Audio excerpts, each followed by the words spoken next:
Case number 640-409, State versus Jacqueline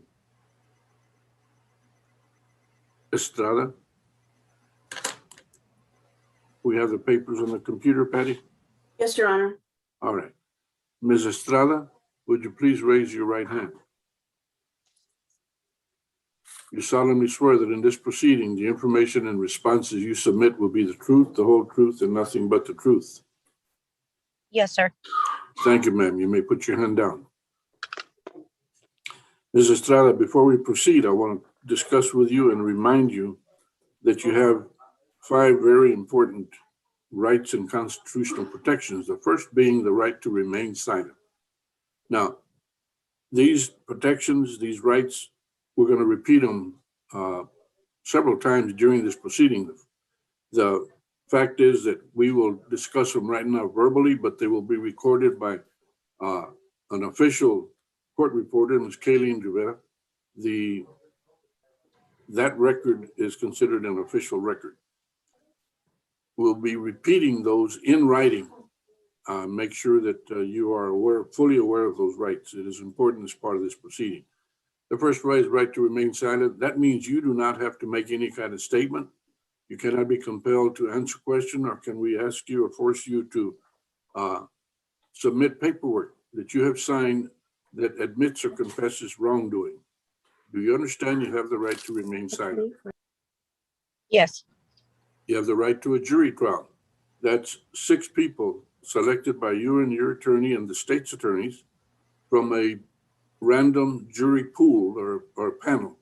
6 people that would hear the evidence, the materials, etc., and decide whether you're guilty or not. That's the right to a jury trial. You understand you have that right?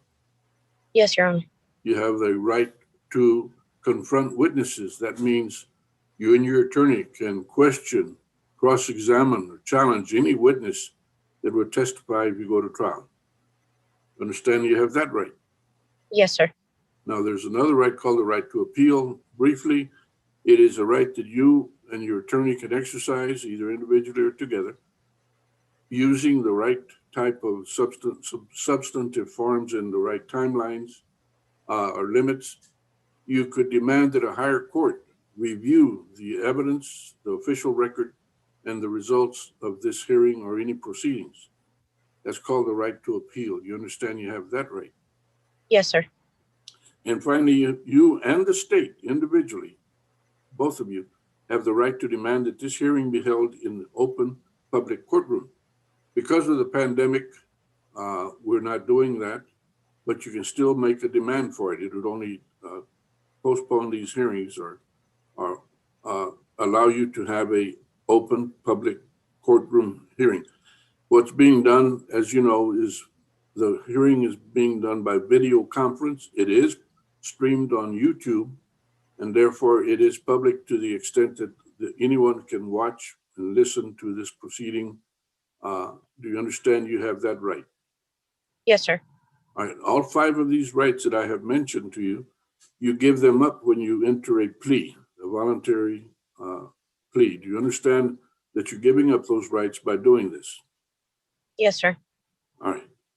Now I'm going to show you a bunch of forms. Almost all of them will start off with what I call identifying information at the top.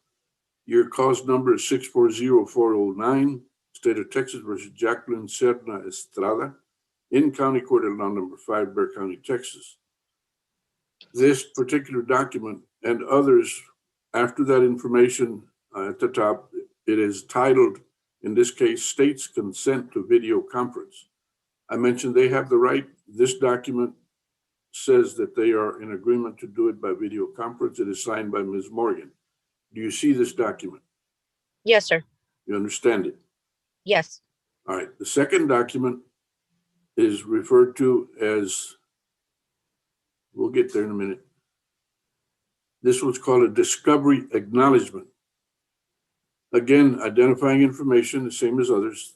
There's the first line says, pursuant to Article 39.14 of the Code of Criminal Procedure.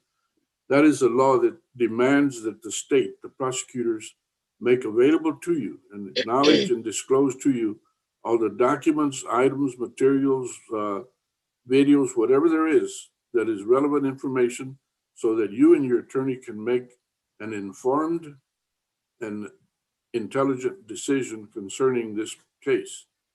This one is signed by Ms. Morgan for the state and your own attorney, Mr. Locke. They're saying in writing that that law has been obeyed. Now, this one is your consent to video conference. Did you review this and understand it? Yes, sir. It repeats the information, and it says that you're in agreement to do this by video conference instead of in the open public courtroom. This one is signed by you and your attorney. Is that right? Yes, sir. All right. The next document, again, the repetition of the information, the identifying information. This one is titled Defendant's Waiver of Constitutional Rights in Court's Admonitions. Did you review this carefully? Yes, sir. And Mr. Locke, did you review it with her? I did, Your Honor. All right. As an officer of the court, you're telling me that she has seen the first three sentences wherein she is saying that she doesn't, I don't have to read everything to her, the charging instruments, that she knows the original charge was extreme intoxication, 0.15 or higher, and that she says here, I hereby incur a plea of nolo contendere to DWI first. Now that tells me that this is going to be changed from the original charge. Is that right, Ms. Estrada? Yes. You understand what's going on? Yes, sir. Okay. The rest of this is divided into 15 individual sections or parts or divisions. They are numbered. The very first one talks about the punishment for DWI first. Do you understand it? Yes, sir. All right. Read number 2 real quick for me out loud. DWI first would be a No, C ma'am. of. No, the one is number 2, right there at the top.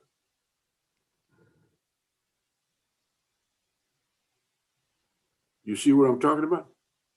The second sentence. Yes. I am mentally competent. No, that's number 3, ma'am. Okay. I understand I have a right to a jury trial, a right to cross-examination of witness, and a right to remain silent. I voluntarily waive up those rights. All right. So you do read, you do understand, and you went through all of these sections or divisions with your attorney, Mr. Locke. Yes. All right. Where were you born, ma'am? 1983. Okay. Where? What place? Oh, Mexico City. Okay. Are you at this time a U.S. citizen? Resident, U.S. resident, sir. Okay. Now, Mr. Locke, in accordance with Padilla v. Kentucky, have you made certain that Ms. Estrada is fully aware of what impact or effect there can be on her immigration status or her deportability? My internet is unstable. I heard the question, and I have to say I have not counseled her, Your Honor. That is my fault, and I have not. All right. I thank the court for asking that question, because I don't think she and I have been over that part. All right. We're going to have to discontinue this. When will you be available the soonest again? And now, let me say this, Ms. Estrada, there could Your be Honor, some. may I log off and log on in a different way, because this internet is not. Okay. Go ahead. I will immediately log on. All right. We'll be right thank here. You.